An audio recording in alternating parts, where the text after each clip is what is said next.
Esta alabanza que voy a compartir con ustedes, espero que predisponga sus corazones para el tema que va a tener Roberto y que como un río en primavera, esas palabras fluyan en nuestro corazón.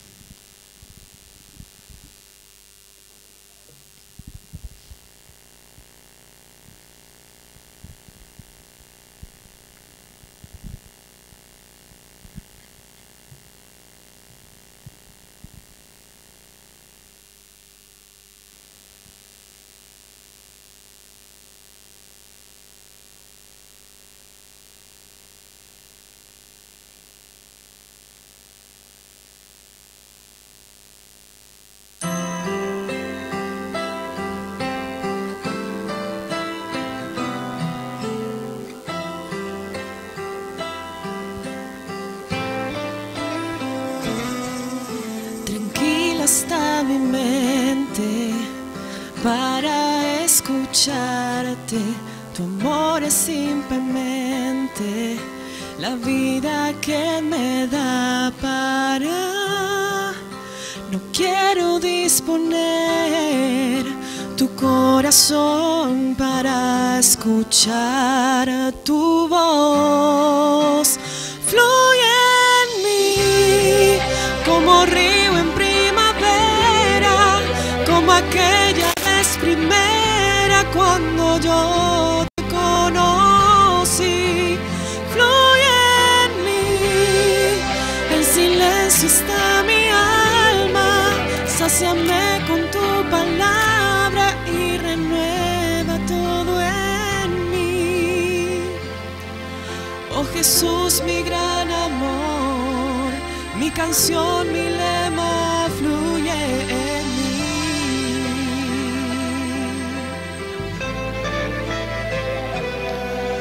Tu amor es melodía que la quietud me abrulla.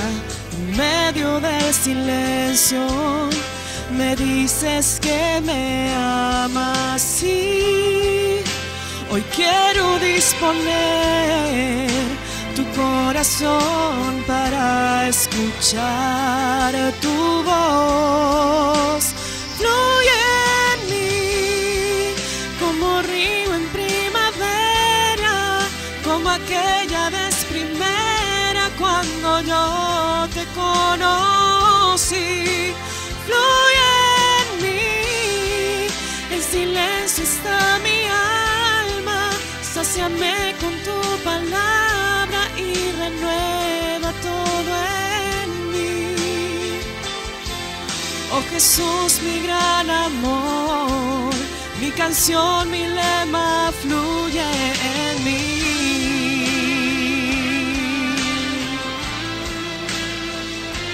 Fluye en mí, Señor. Fluye en mí otra vez, Señor.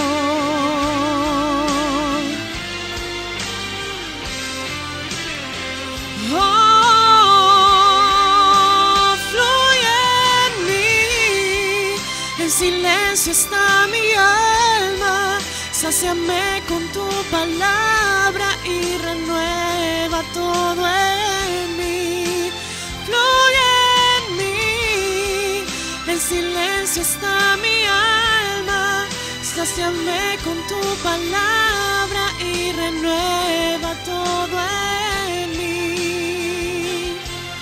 Oh Jesús, mi gran amor, mi canción, mi lema, fluye en mí.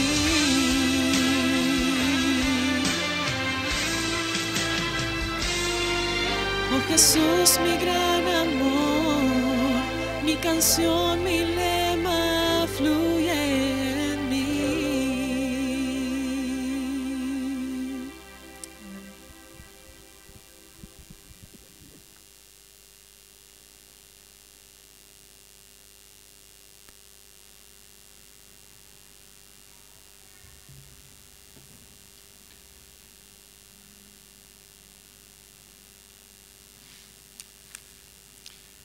Gracias a Dios porque podemos estar en esta mañana aquí. Es una lástima que no podamos estar participando aquí en el culto de al lado, porque seguramente allí sí que se está dando contenido. Pero como vamos a ir a la fuente, que es la palabra de Dios, espero que también nosotros aquí, no digo separados ni apartados, sino ubicados en diferentes asientos, podamos también escuchar lo que necesitamos para nosotros. Yo quiero que vayamos con nuestra mente primero a muchos años atrás, 1450 años antes de Cristo, o sea, unos 3500 años aproximadamente de ahora. Pocas horas antes eran esclavos. Pocas horas antes eran azotados para que hagan el trabajo. Ahora están aparentemente libres. Salen apresuradamente en dirección al desierto, pero no sabían bien exactamente cuál era el camino. Caminan hacia el desierto y de repente se encuentran con un obstáculo. Era un obstáculo difícil de sobrepasar. Posiblemente muchos de ellos nunca habían visto una cantidad tan grande de agua. Y dijeron, bueno, ¿y cómo hacemos para pasar? Y no estaban preparados para eso, por supuesto. Miran para atrás y ven que detrás de ellos hay montañas y hay un grupo de guerreros dispuestos a traerles un mensaje, no un mensaje demasiado, tranquilizante, porque los venían a buscar, porque se habían escapado aparentemente, aunque el faraón había dado la orden de que pasen. Y allí, como nosotros también lo solemos hacer cuando estamos en problema, comenzamos a hacernos preguntas y decimos, pero ¿por qué? ¿Por qué el Señor nos ha puesto en esta circunstancia? ¿Por qué aparentemente nos ha acorralado? Encontramos en Éxodo el capítulo 14 y el versículo 15 una orden que Dios da entonces en ese momento, cuando están los por qué en las mentes y en las bocas y los corazones de todos los hebreos.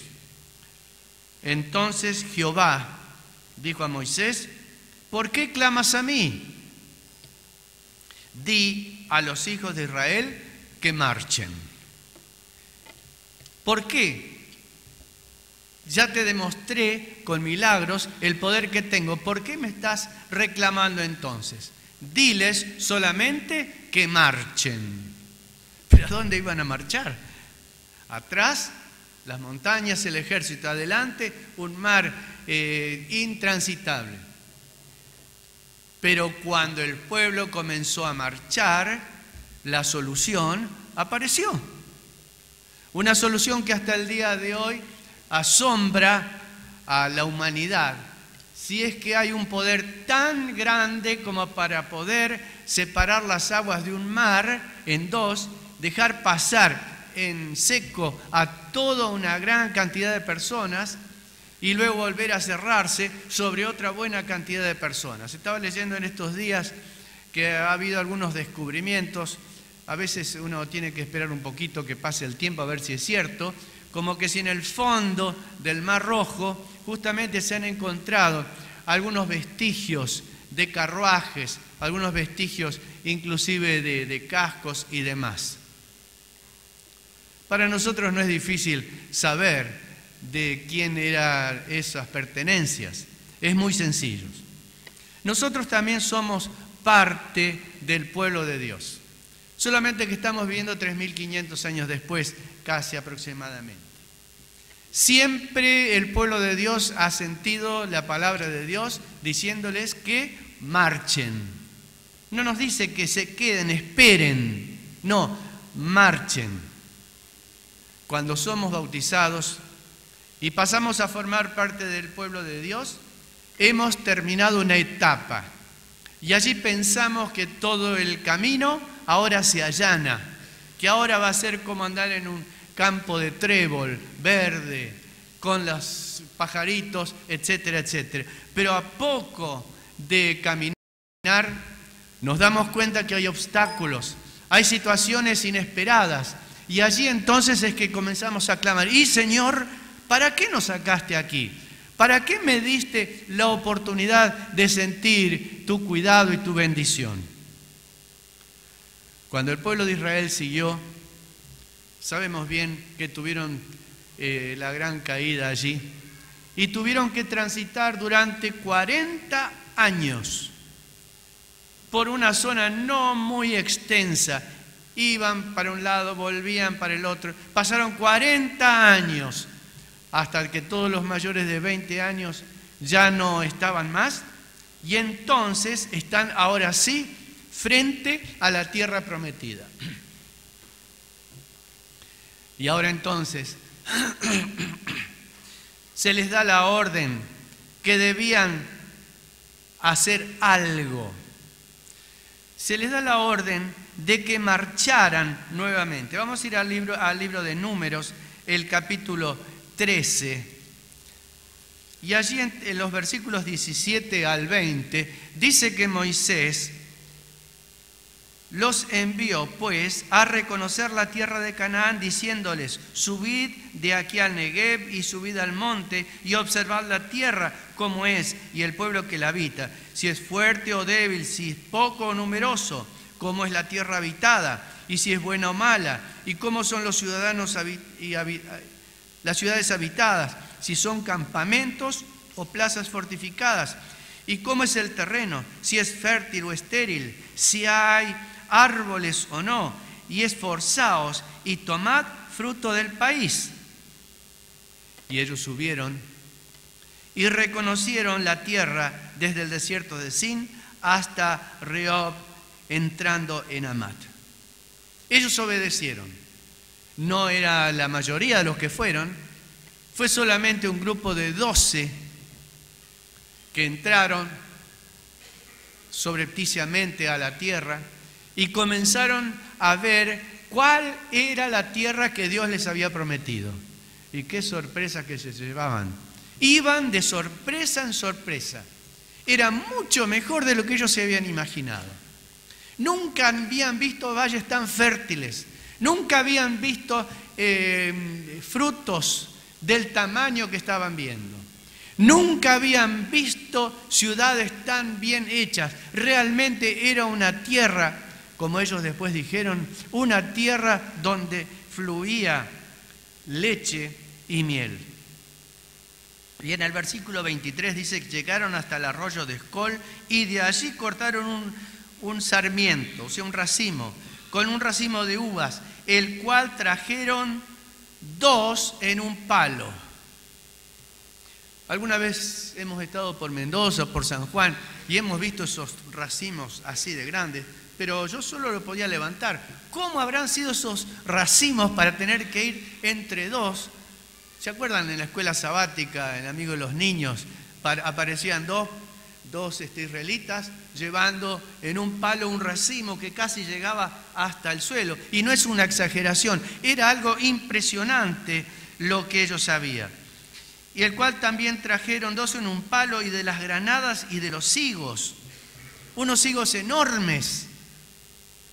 Y volvieron de reconocer la tierra al fin de 40 días. Un día como los 40 años que habían estado allí dando vuelta en el desierto. Y les contaron a todos lo que habían visto. Había 10 que trajeron una versión. Y como siempre, hay otros que traen una versión diferente. El Señor nos da la posibilidad de que cada uno tome su decisión y vea también las cosas desde su punto de vista. ¿Qué fue lo que contaron 10? Y contaron diciendo: nosotros llegamos a la tierra a la cual nos enviaste, la que ciertamente fluye leche y miel, y este es el fruto de ella. Un informe positivo. Pero aquí viene la parte que ojalá nunca se hubiera escuchado. Dijeron: mas el pueblo que habita en aquella tierra es fuerte. Ese más, ¿no es cierto?, produce un quiebre. Está todo bueno, pero ¿qué pensaban encontrarse? con lisiados que no se podían mover. Lo que dijeron fue la verdad. Es una tierra hermosa, pero hay gente fuerte. Y las ciudades muy grandes y fortificadas. Y también vimos allí a los hijos de Anac. ¿Quién eran los hijos de Anac? Sino unos gigantes que los dejaban petizos a ellos. Entonces Caleb y también Josué dijeron, este fue el primer informe, un informe realista, pero con un dejo de pesimismo, de impotencia. Pero acá Caleb se para delante de todos y dice, y se hace callar al pueblo delante de Moisés y dijo, subamos luego y tomemos posesión de ella, porque más, ¿cómo termina? Podremos nosotros que ellos. Más podemos nosotros, porque somos más fuertes. No, somos más débiles, venimos cansados, 40 años transitando por el desierto, pero con nosotros está Dios, por eso es que podremos. Versículo 31. Mas los varones que subieron con él dijeron, no podremos subir contra aquel pueblo porque es más fuerte que nosotros. Y hablaban mal entre los hijos de Israel de la tierra que habían reconocido, diciendo, la tierra por donde pasamos para reconocerla es tierra que traga a sus moradores. Tuvieron suerte porque ninguno de ellos se lo tragó. Y todo el pueblo que vimos en medio de ella son hombres de grande estatura. No era cierto, porque había así una tribu, los de Anac, que eran de alta, grande estatura. También vimos allí gigantes, hijos de Anac, raza de los gigantes. Y aquí veamos la opinión. Aquí sacan una conclusión. Ninguno de ellos era periodista, o sea que no se animaron siquiera a hacerle un reportaje a los hijos de Anac. Pero fíjense lo que ellos dijeron. También vimos allí gigantes, versículo 33, hijos de Anac, raza de los gigantes. Y éramos nosotros, a nuestro parecer, como langostas. Y aquí está el reportaje que nunca hicieron, pero que se lo hicieron acá en la mente. Y así les parecíamos a ellos. Ellos se sentían langostas, pequeñitos, y se imaginaron que los gigantes también los veían como langostas, a quien podrían, como hormigas, que los podrían pisotear, los podrían exterminar. Ese fue el informe que hizo que el pueblo de Dios no entrara en la tierra de Canaán cuando tendrían que hacerlo. Ahora, hermanos, hace mucho tiempo ya de esto. ¿Y cómo andamos nosotros? ¿Cuánto tiempo hace que estamos transitando el camino? Y a veces cuando hacemos así para ver en medio de dónde estamos, nos damos cuenta que vivimos en medio de gigantes. No podemos superar. ¿Cuáles son algunos de los gigantes con los que nos encontramos nosotros en nuestra vida? Oh, el trabajo agobiador. Tengo tanto trabajo. Estoy tan cansado. Los chicos, la oficina, el teléfono. Tengo dificultades con mi jefe. Tengo mi dificultad con mi vecina. Y entonces nos sentimos pigmeos, nos sentimos impotentes. No nos da la fuerza como para decir, bueno, podremos nosotros más que ellos, como lo dijo Caleb. Esto se llama temor, que cuando es descontrolado se transforma en pánico. Dice que una vez iba un hombre caminando por el desierto y se cruzó con otro, y este hombre que iba caminando hacia Bagdad representaba una enfermedad muy, muy terrible, el cólera. Y cuando se cruzaron, el otro hombre le dijo, ¿a dónde vas? Me voy a Bagdad a matar gente. ¿Cuánta gente vas a matar? Y supongo que unos 10 o 20 van a morir de cólera. Tiempo después se volvieron a cruzar. ¿De dónde vienes? De Bagdad. ¿Y qué hiciste? Maté mucha gente. ¿Y cuántos murieron? Como 100.000. Pero tú me habías dicho que ibas a matar a 2 o 3. Oh sí, yo maté 2 o 3. Los demás se murieron de miedo. Y aunque esto no es nada más que una ilustración, muchas veces nosotros nos morimos de miedo sin atacar el problema que tenemos. Es que el temor, el pánico, es un gigante que nos paraliza. La ansiedad, la congoja, el temor al futuro hace que nos quedemos paralizados y nos impide avanzar como el Señor le indicó al pueblo de Israel y también nos indica a nosotros. Hay un ejemplo en Mateo, el capítulo 14. Allí, después de la muerte de Juan el Bautista, y esto lo hemos estudiado hace unos sábados en la escuela sabática, Dios les indicó a los discípulos que se lanzaran al mar mientras Él les pedía a la gente. Y ellos fueron, obedecieron, pero aparentemente en medio de la noche se levantó una tormenta de esas que solían acontecer en el mar de Galilea, y ellos realmente estaban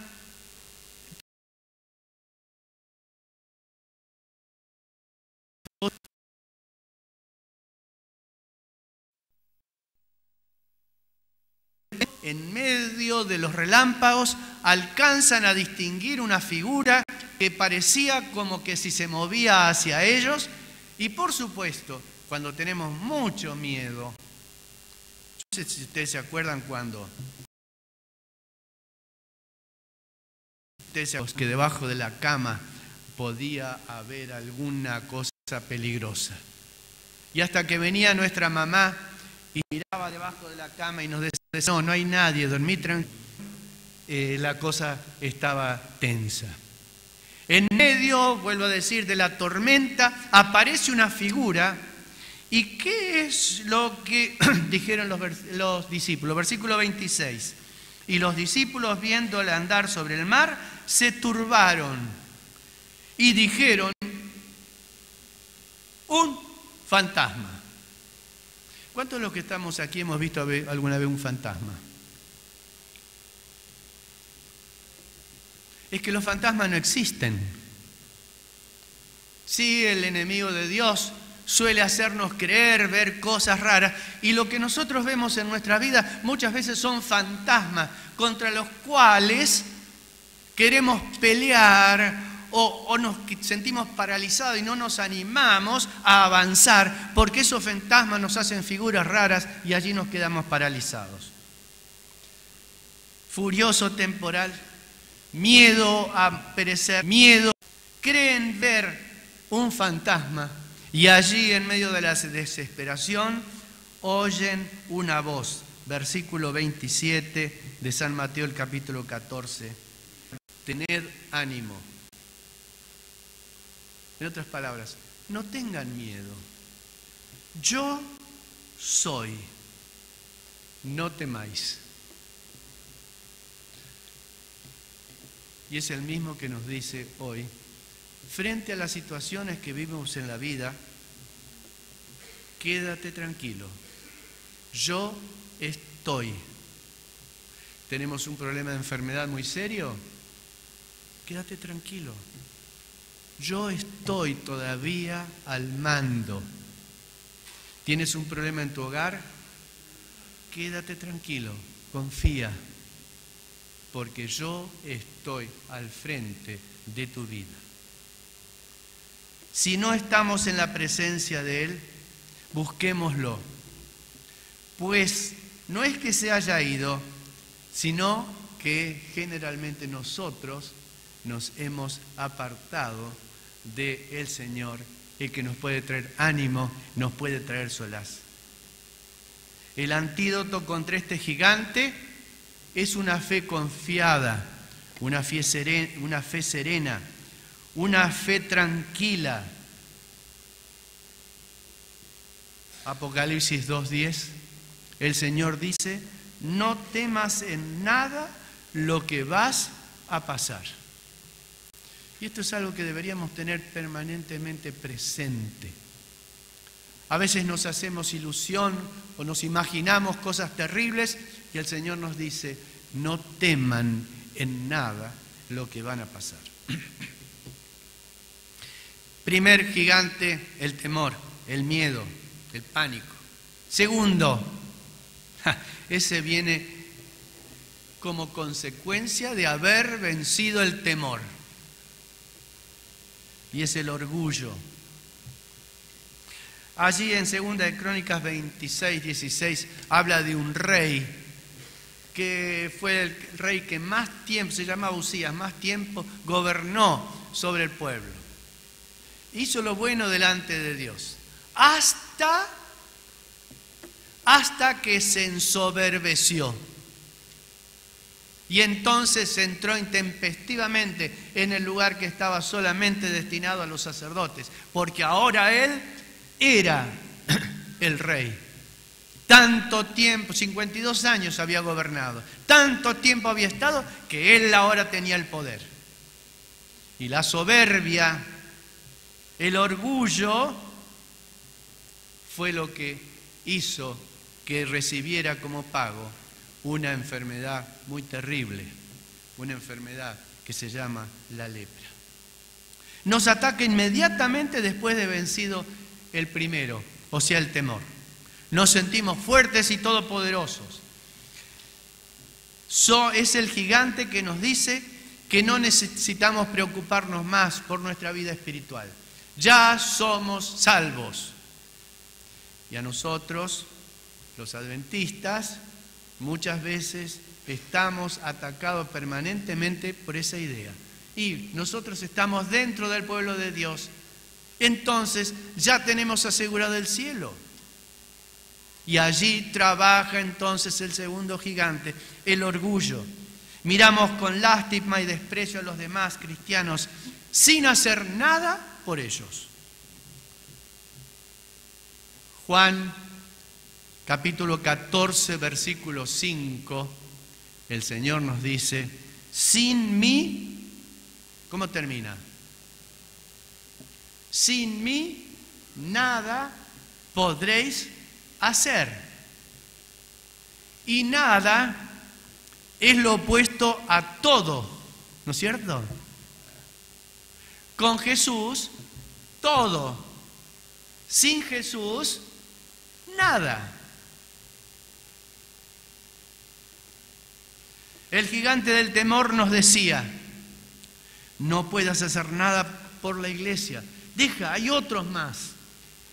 Es demasiado difícil. Se te van a burlar.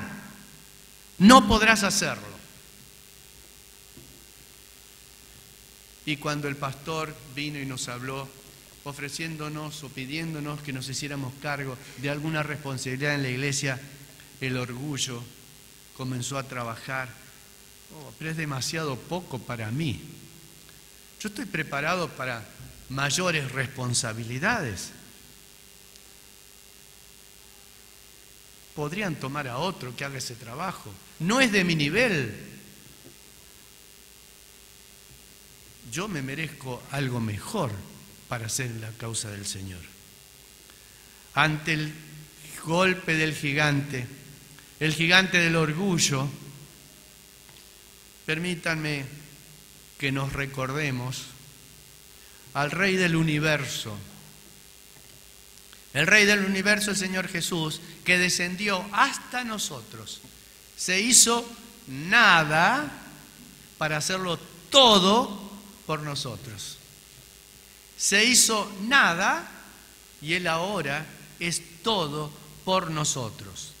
No vino para ser servido, Él mismo lo dijo, sino para servir y poner su vida en rescate por muchos. Segundo, primero el temor. Segundo, el orgullo, la soberbia. Tercero, el egoísmo. Bueno, el egoísmo a veces ataca junto con el orgullo.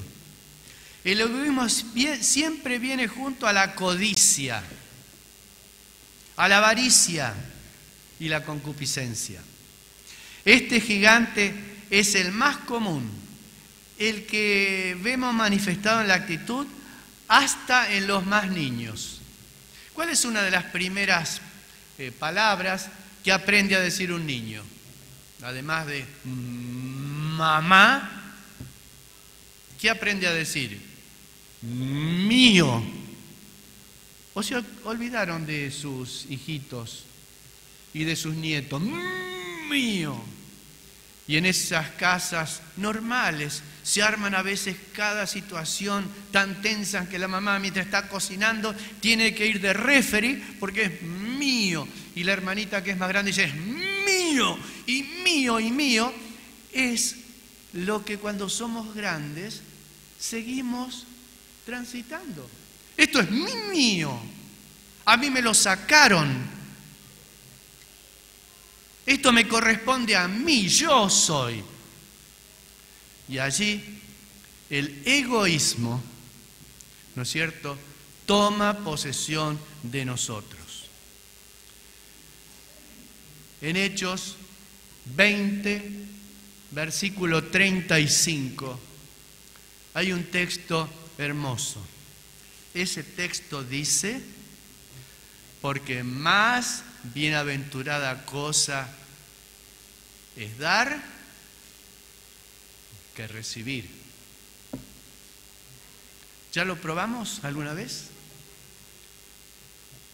Hemos sentido el placer de dar, pero no dar justamente lo que nos sobra, sino dar algo para alguien, para que éste pueda estar en mejor situación económica, en mejor situación alimentaria, en mejor situación, en fin, de lo que fuere. Dar de lo que tenemos, no de lo que nos sobra.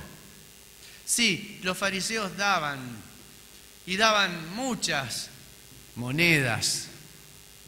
Una vez estuve en un país donde no se practica el cristianismo, y había un Buda yaciente, así largo, eran como 15 metros, y ahí estaba yaciente. Y a lo largo de todo, a todo lo largo de ese Buda yaciente, había pequeños tachitos así, cofres, donde la gente venía a dar sus ofrendas. Pero resulta que a la entrada había alguien que era un cambista y les entregaba monedas pequeñitas. Así que uno cuando estaba allí sentía clic, clic, clic, clic, clic, clic, clic, clic, clic, pero nadie ponía un billete. Eran monedas solamente. Eran más bien un símbolo de dar algo de lo que nos sobra. ¿Qué podemos dar nosotros?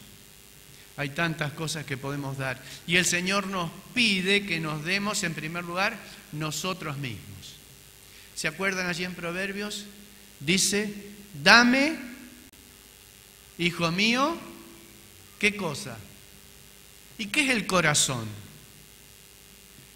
¿Tenemos que abrirnos acá y sacarnos esto que tiene la forma de un puño aproximadamente? No, Él no nos pide eso. Él nos pide que le demos nuestra mente, les pide que le demos nuestra sabiduría, nuestra sapiencia, que le demos nuestro servicio, que le demos nuestro amor, que le demos nada más y nada menos que toda nuestra vida. Nuevamente, el todo es lo que el Señor nos pide. Nuestro tiempo, nuestro dinero, nuestra ayuda moral, nuestros hijos, nuestro ser completo para poder terminar la tarea que tenemos que hacer aquí en este mundo.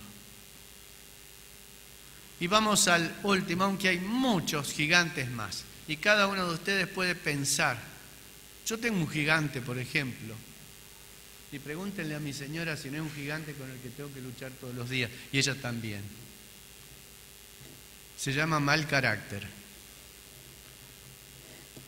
Porque de aquel entonces, cuando mi papá me decía, mantén el indio, que no se te levante el indio, he luchado toda la vida.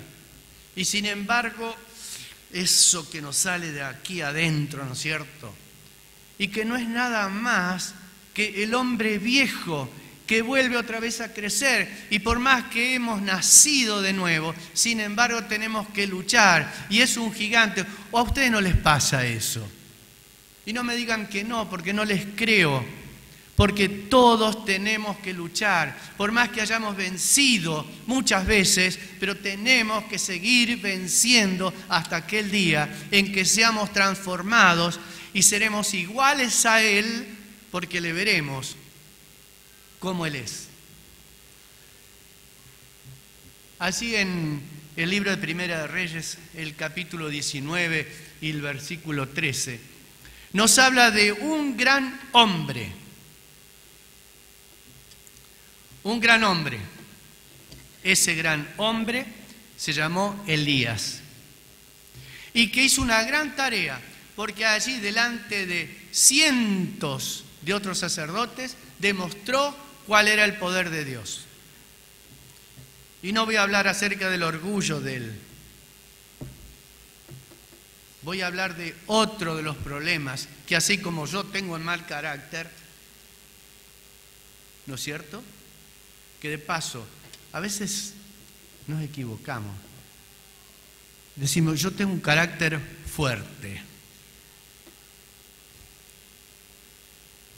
¿Y qué es tener un carácter fuerte? Fuerte es aquel que se domina. Pero ¿cuántas veces nuestro carácter nos domina a nosotros?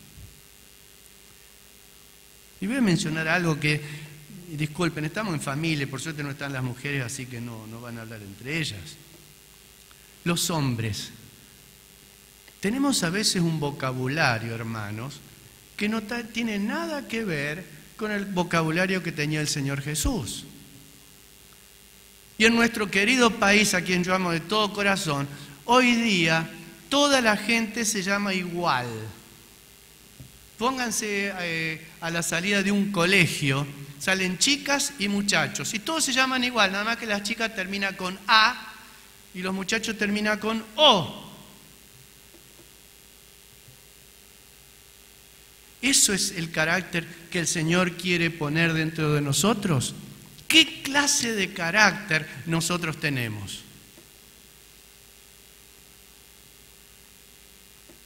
Pero a lo que le atacó a Elías no fue el mal carácter, aunque un poco de mal carácter tenía. Porque fíjense que hasta se burló un poco de los otros sacerdotes que estaban allí. El problema de Elías era que era bipolar. ¿Escucharon alguna vez hablar de la bipolaridad?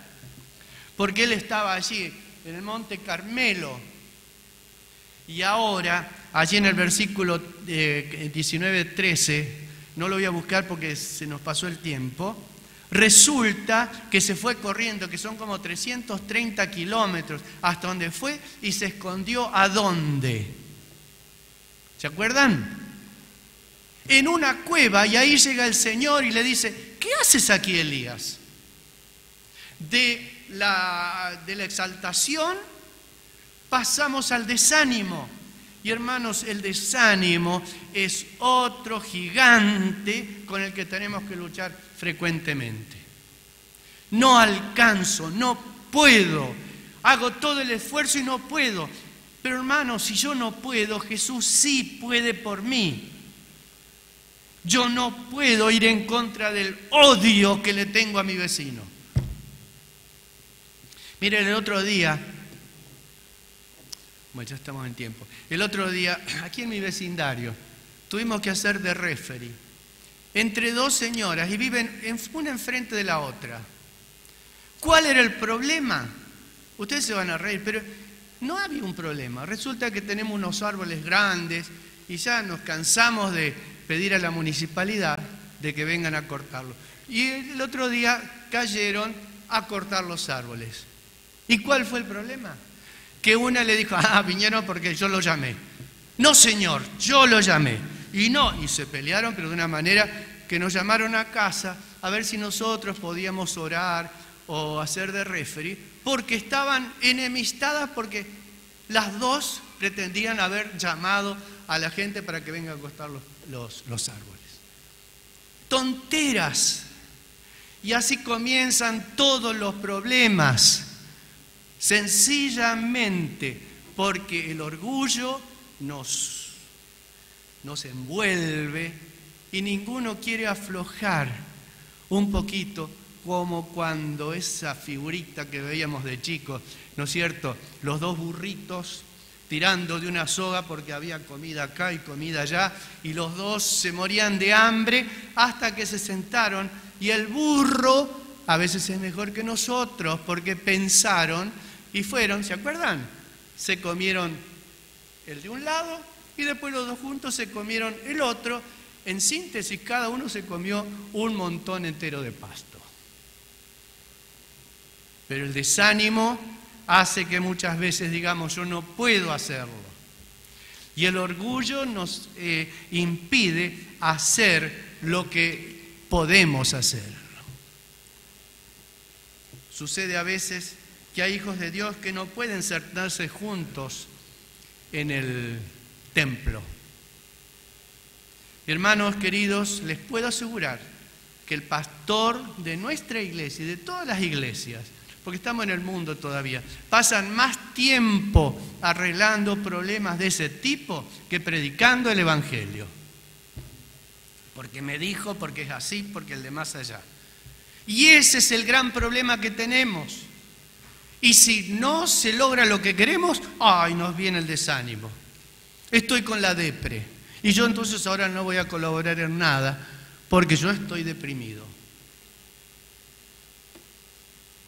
Juan, versículo 13, versículo 35. Ahí el Señor Jesús dice, si tuviereis amor los unos por los otros. ¿Cuánto tiempo, cuánta energía, cuántas lágrimas se ahorrarían en este mundo si estos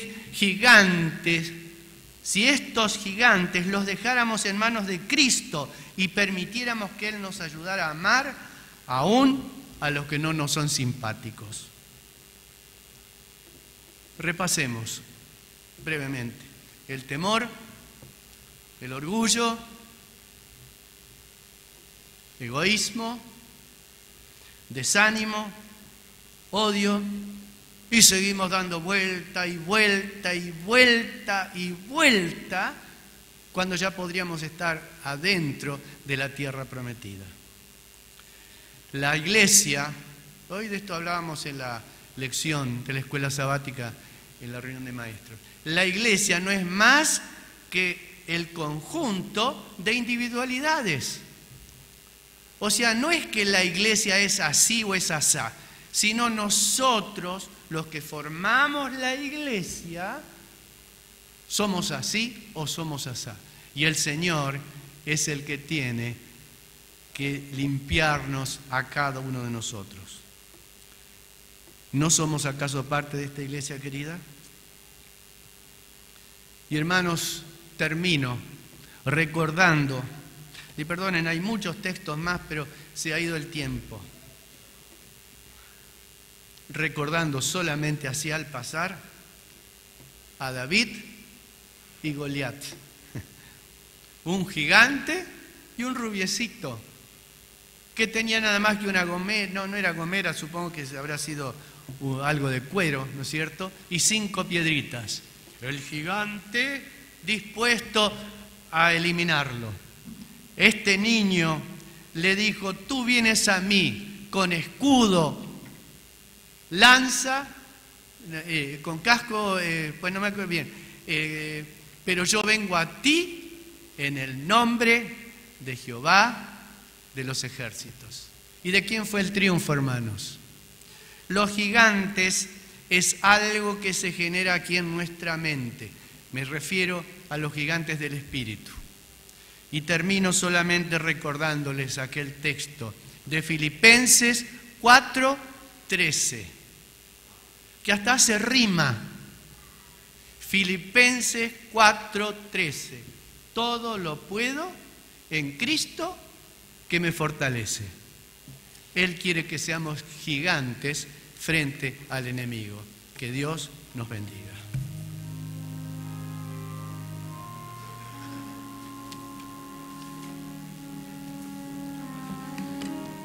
Entonemos las estrofas del himno número 250. Padre, a tus pies me postro, rompe mis prisiones duras, oh, responde a mi llamado, pon tu espíritu en mí, pon tu espíritu en mi alma, hazme enloquecer de veras, hazme puro en todo, libre del pecado, con tu espíritu en mí. Mientras Cristo intercede,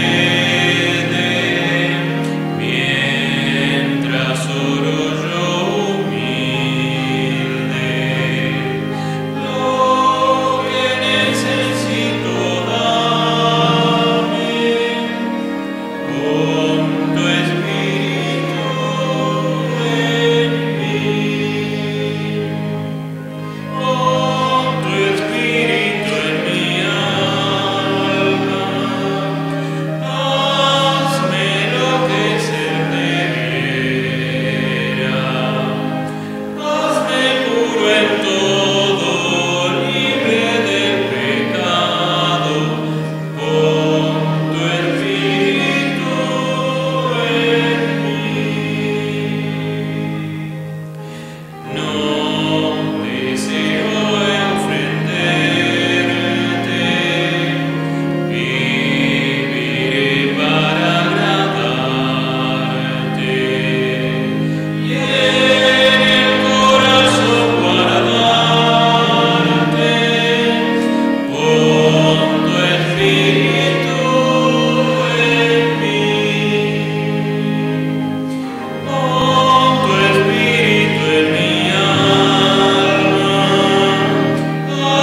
hazme enloquecer de veras, hazme puro en todo, libre del pecado, pon tu espíritu en mí.